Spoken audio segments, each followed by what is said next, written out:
May aircon pa yung ampli. Naka 4 wheels si sir. Oh, yan, merong audio. Channel 1, channel 2. Oh, merong audio. 'Di ba? Dalawa. Okay. Oh, good siya. Trident na CE18 ulit. Pang ilang Trident ko na ito na iMix, Trident. And then iMix na CE18 ngayong mga linggo. Marami na. Ayoko na sanang gumawa ng content kasi paulit-ulit lang. Sabihin ng iba paulit-ulit na lang yung content natin. Kaso need natin gawan ng content kasi nga request ng mga customer sa atin ito.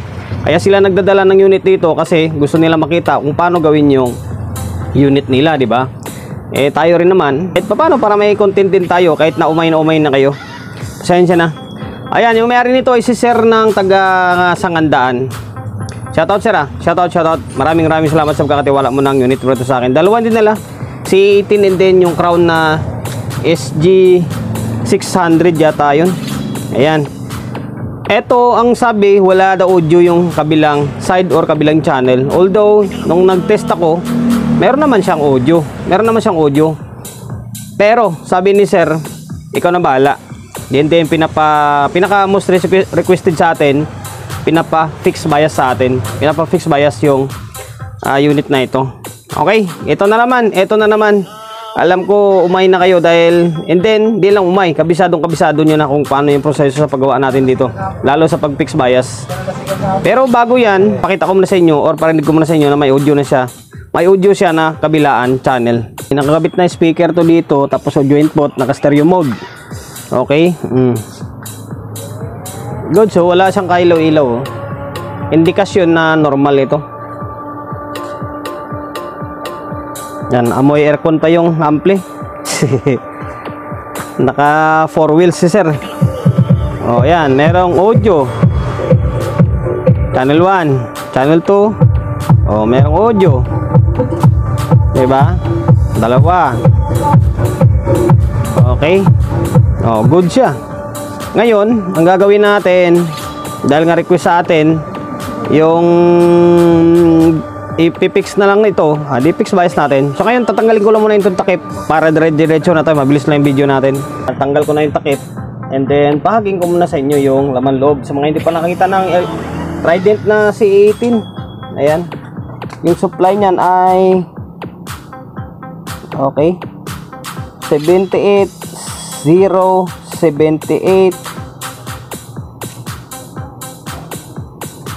36. Parang baba lang ng supply nito. Ayan. Output na ginamit ay CE5200 and then A1943 Toshiba. Ayan. Capacitor Tongda 22,000 na 63 ba to? Ano natin? 63 ito eh. Klaruhin natin. Yan, 63 volts by 22,000 microfarad. Okay. Ayan, kitang-kita nyo naman, oh. Wala pa siya ganong dumi. Bago pa. Yan nga lang, sabi ni sir, wala daw audio. Baka mamaya yung mga konektor ni sir or mga kable niya lang.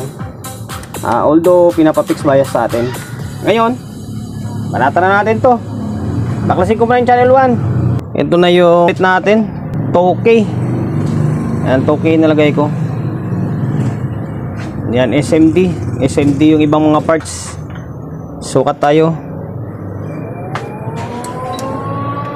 Although normal naman talaga to. Normal naman ito eh. Pinapa-fix bias lang sa atin. Baga tayo na daw gumawa ng diskarte, sabi ni Bossing.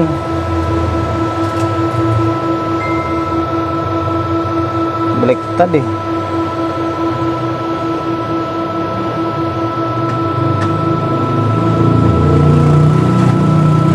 Ayan, nasa 0.3 siya.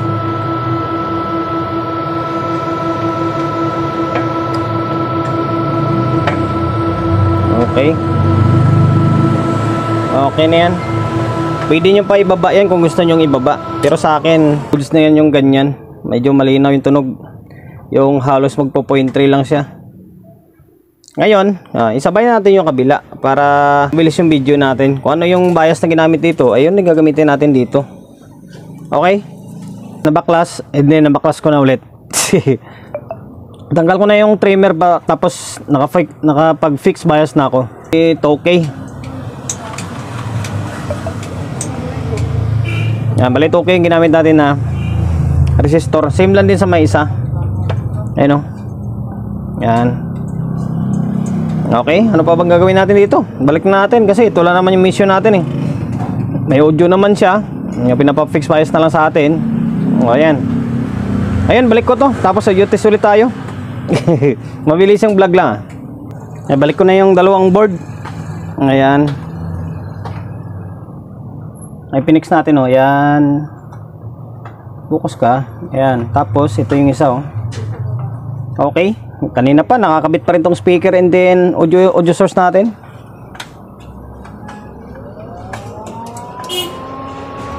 Yan naman eh. Bias lang naman yung ginawa natin dito.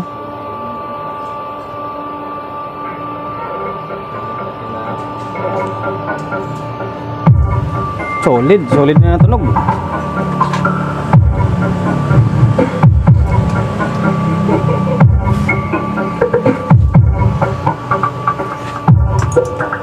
Okay, 220 natin para makompleto yung repair natin. Naka 220 na na.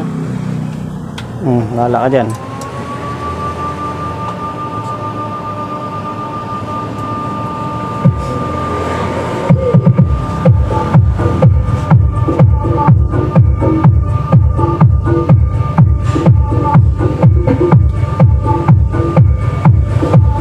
Yan na, hanggang dito na lang yung vlog natin. Naway nakapagbigay ideya tayo sa mga kapwa natin technician na medyo bago-baguhan pa lang Take note, medyo bago-baguhan pa lang. Paano mag-repair or mag-fix bias in case na gusto nyong i-fix bias yung unit or pinapa-fix bias sa inyo and then or umiinit na siya. Yun lang yung value na ginagamit ko. Ayan. 'Di ba? Sa mga master, wala, tawanan lang nila yung mga ganitong klaseng content. Ayun, sir from Baisa. Baisa? Ay di, Sangandaan pala. Sangandaan, bali okay na yung Trident na CE18 mo. Bali naka-fix bias na ito. I-next ko na lang yung Crown na SG600 mo.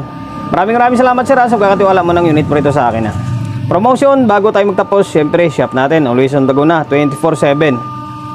Sa mga gustong magpaparepair along sa Uyo, Quezon City, number 61, Don Julio, Gregorio Street, sa Uyo Road, sa Uyo, Quezon City. Social media pages natin, so hindi pa nakapag-follow, paki-follow, and then syempre paki-share ng video natin sa my Facebook, YouTube channel. So hindi pa nakapag-subscribe, paki-subscribe, like, share, and then syempre paki-hit ng bell button sa gilid para updated ka sa mga susunod na video na i-upload ko. Ingat, God bless, and then peace atin lahat.